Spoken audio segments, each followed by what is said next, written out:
Before killing Gianni Versace and launching himself into infamy, Andrew Cunanan killed 4 other men. 2 of them were gay men he knew. One of them he called a brother. The other, according to him, was a much-loved ex-boyfriend. The media's hunger to cover the murder of a celebrity nearly buried the life and death of 2 men who probably thought they knew Andrew Cunanan as well as anyone. Thanks for joining me for Cunanan, the murders of Jeffrey Trail and David Madson. The Andrew Cunanan I've read about, prior to the murders of course, reminds me of so many people I've met, and you've probably met. A little too much, a little too loud, trying a little too hard. They've met everyone, they've seen everything, all of it carried off with intensity, wrapped in an engaging but superficial charm. It was said by people who knew Cunanan that he lived in a fantasy world between who he was and who he wanted to be, or who he made up that he was.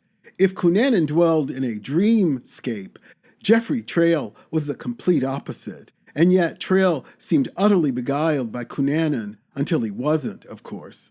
Jeffrey Trail was born in DeKalb, Illinois, about 60 miles north of Chicago. He was the baby of a close-knit family of 5 siblings. He was close to his parents and admired them. Some of his friends said sometimes in the middle of a conversation, he would pause things by saying, "Let me call my dad." Trail always wanted to be a Top Gun flyer. He started flying in high school, but at some point, he realized that he wouldn't become a flyer and applied to attend the Annapolis Naval Academy, majoring in political science. Jeffrey Trail was also struggling with his sexuality in the Navy during the don't ask, don't tell era. Between watching other service members being hunted and kicked out and his family's deeply held religious beliefs, he felt even more committed to staying in the closet. When he was stationed in San Diego at the Warfield Officer School, he met another man, but the reality of a gay relationship freaked him out and he broke things off. He later told a friend that he just didn't understand being this way, being gay. He'd been able to figure himself out his whole life, and he just couldn't reconcile being gay with the rest of his life. Yet, at some stage, Trail did come to terms with his sexuality. In 1992, Trail, in shadow, spoke to the program 48 Hours about what it was like to be in the closet while serving in the Navy. In response to the resistance to gays and lesbians serving next to their straight colleagues, Trail said, "We're here and we're not going anywhere." Considering the risk that he took in speaking and the fact that he wasn't even out to his parents yet is to me a demonstration of his leadership instincts and character. In late 1992 or early 1993, Jeffrey Trail met Andrew Cunanan, and the attraction between them was immediate. Their friendship blossomed quickly. Friends would say later that the 2 men were not romantically involved, but that doesn't account for feelings hidden or suppressed. But I'll get to that later. According to friends, Trail liked how open Cunanan was and how unencumbered by society's view of him he seemed to be. Cunanan acted as a social lubricant for the more reticent Trail, introducing him to handsome man after handsome man, and in return, Cunanan got to bask in the glow of the handsome naval officer, buying Trail drinks and dinners whenever they went out. One of Jeffrey Trail's sisters later said, "People would ask Jeff, 'Why do you put up with Andrew?' And Jeff would say, 'It's kind of like having a black sheep in your family. You just put up with him and you just love him.'"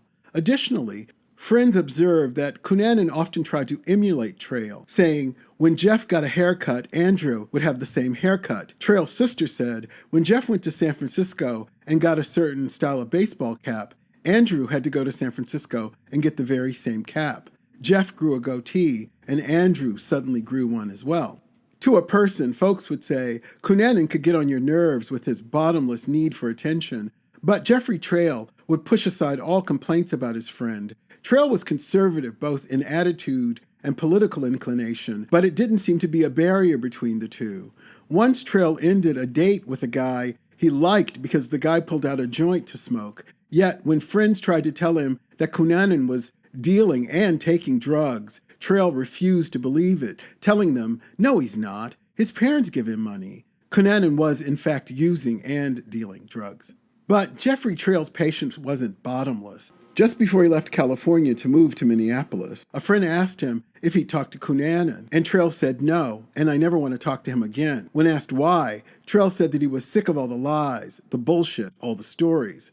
But the thing, apparently, that made Jeffrey Trail really angry and fed up was that Cunanan had asked him to become involved in a, quote, import-export business, a term of art Cunanan used for selling drugs. With that request, Trail was done with Andrew Cunanan, or so he thought. In 1995, Andrew Cunanan was visiting San Francisco, living off his current sugar daddy, multimillionaire Norman Blotchford. In San Francisco, Cunanan was staying in a $500 a night hotel, about $1,000 a night today. And as usual, he was throwing around money, telling tall tales to his Berkeley friends about his life in the lap of luxury. And into this gleamingly shiny web walked David Madson. Madson was in town for business, and as friends would say later, he and Andrew hit it off right away. Madson was just Cunanan's type. He was handsome, not too tall, white, of course, with an impressive job. He was an architect, which was one of Cunanan's passions. Like Trail, Madson was hard-working, focused, and career-driven. And like with Trail, Cunanan was a shapeshifter with Madson. With Trail, he tried to be a little more conservative, for a while at least. With Madson, Cunanan took on a rich kid persona. They both loved clothes and high-end dining.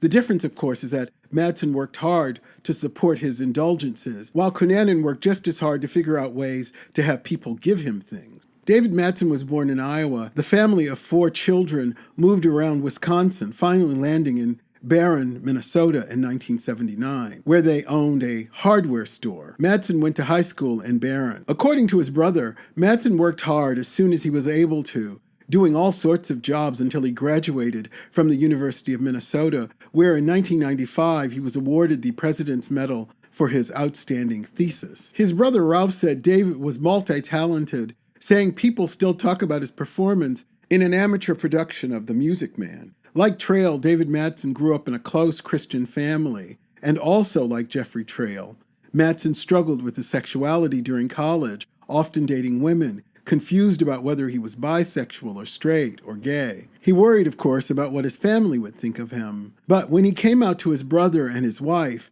they were relieved, telling him they were worried that he was going to say he had AIDS.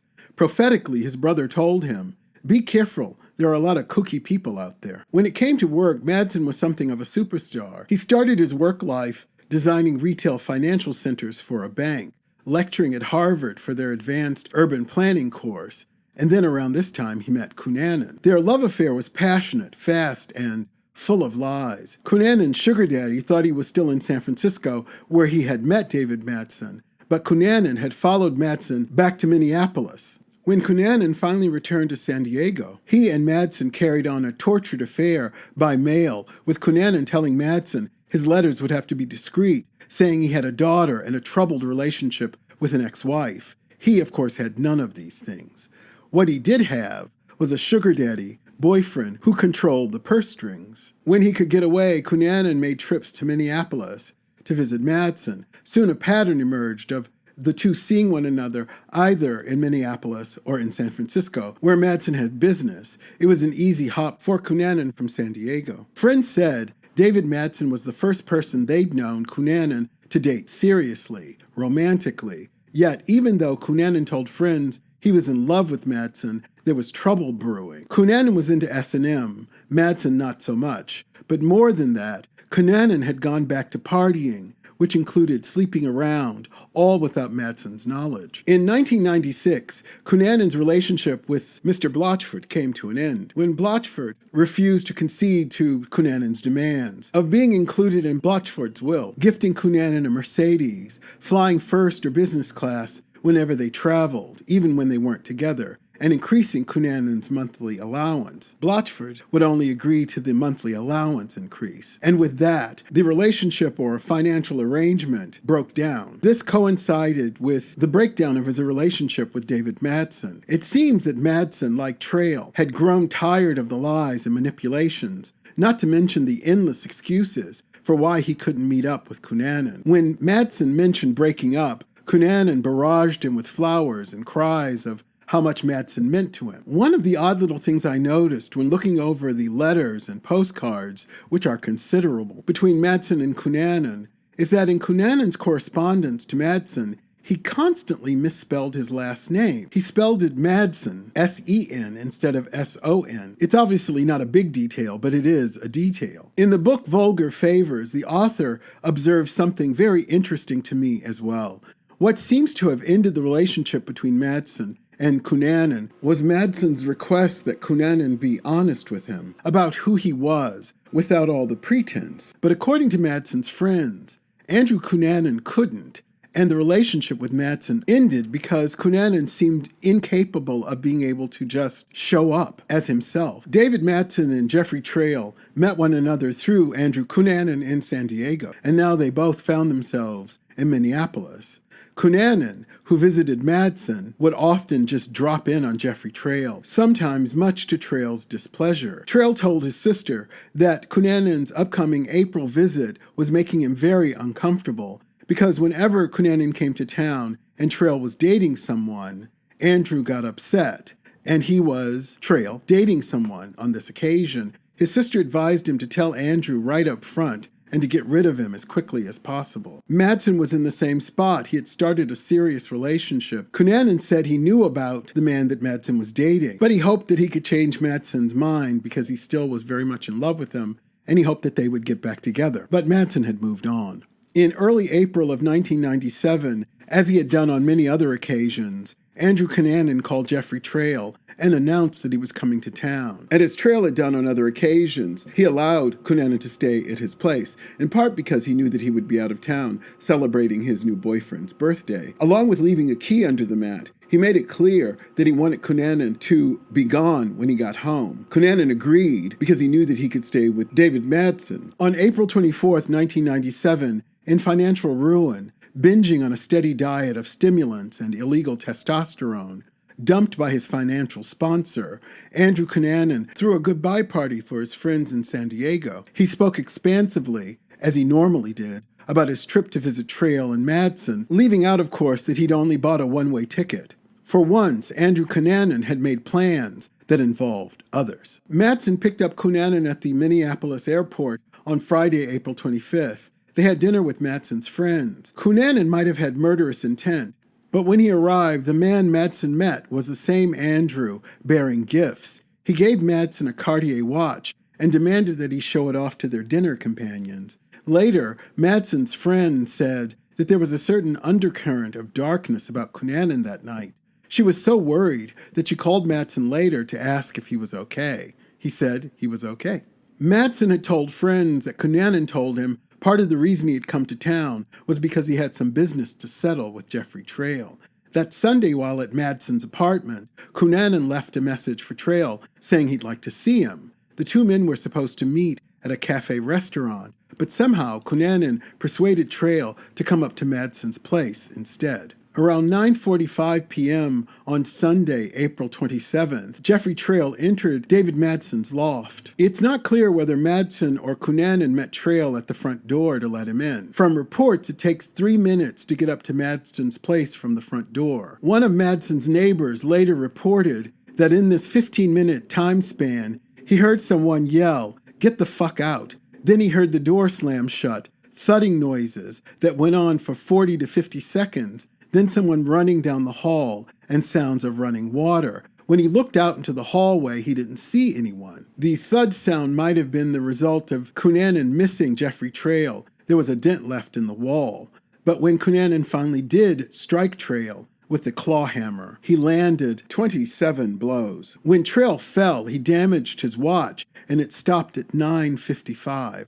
Investigators don't know whether Madson witnessed Trail's murder. When Trail was dead, Cunanan rolled his body into one of Madson's rugs, dragging the body 10 feet, coming to rest behind the sofa. We also don't know if Cunanan alone cleaned up Jeffrey Trail's blood, and apparently there was a lot of it, or whether he made David Madson help him. Cunanan took off Trail's watch and navy ring and put them in a drawstring bag along with bloody towels and the murder weapon. Trail's pager, which kept logging in messages, was left on his body. In the days following the murder, there were several sightings of Madson and Cunanan together. They all seemed terribly strange. On Monday, April 28th, Madson and Cunanan were getting out of the elevator when they were greeted by one of Madson's neighbors, who said hello. She said Madson, who normally seemed friendly, was curt and he seemed very unhappy. Cunanan said nothing. The next day, the same neighbor saw the two men walking Madson's dog. On Tuesday, April 29th, around 2 o'clock in the afternoon, Madson's worried co-worker and a friend called the police. When police arrived in the lobby of Madson's building, they explained to his co-worker and friend that they didn't have probable cause to enter his home.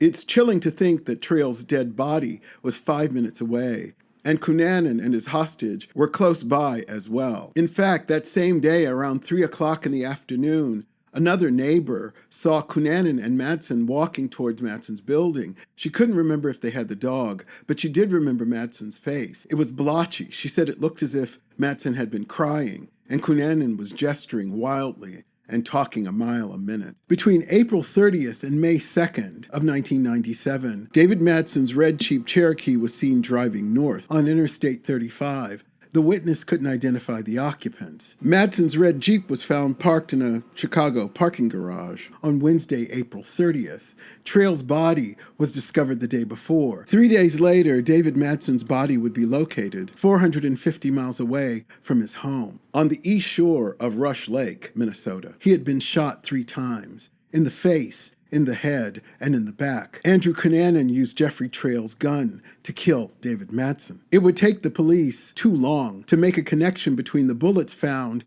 in Cunanan's belongings left behind in Madson's house to the gun he used to kill Madson. Cunanan would go on to kill 72-year-old Lee Miglin on May 4th, duct taping and stabbing him 20 times with a screwdriver. He also stole some of Miglin's valuables. On May 9th, Cunanan killed William Reese, a 45-year-old caretaker at the Finns Point National Cemetery in Pennsville, New Jersey. Mr. Reese was shot in the head. Police believe he was murdered for his vehicle. From New Jersey, Cunanan made his way to Florida, where he pawned items stolen from Miglin, giving him resources to live off. On the morning of July 15, 1997, Andrew Cunanan followed Gianni Versace as he returned home from his coffee routine. Cunanan approached Versace, shooting him dead on the steps of his home. Cunanan was now one of the most wanted men in America, with 1,000 agents across the country taking part in one of the largest manhunts in history. As a tactical unit closed in on the boathouse Cunanan was holed up in, Andrew Cunanan shot himself in the mouth using Jeffrey Trail's gun, the same gun he had used to kill Madson, Reese, and Versace. He left no suicide note or explanation for his crime. In high school, Andrew Cunanan had been voted least likely to be forgotten. If he wanted to be famous, to be remembered, he certainly succeeded horrifically. When I think of this case, I think about the devastation of Andrew Cunanan's parents, who struggled to understand their son. Parents who worried about the shame of having a gay son, only to be consumed in a tidal wave of shame for what he did. For Jeffrey Trail's parents, who only found out their son was gay after he was murdered, the love and acceptance, the healing that could have taken place, that now never can. For David Madson's friends and family, who loved and respected him. I think about both Madson and Trail and all the promise and life ahead of them snuffed out without explanation by someone they called a friend. So the next time you hear or read or watch something about Andrew Cunanan and the murder of Gianni Versace, please keep a thought for Jeffrey Trail and David Madson and all the people who loved and adored them. Thanks for joining me. Please subscribe to the channel and like the video. See you next time.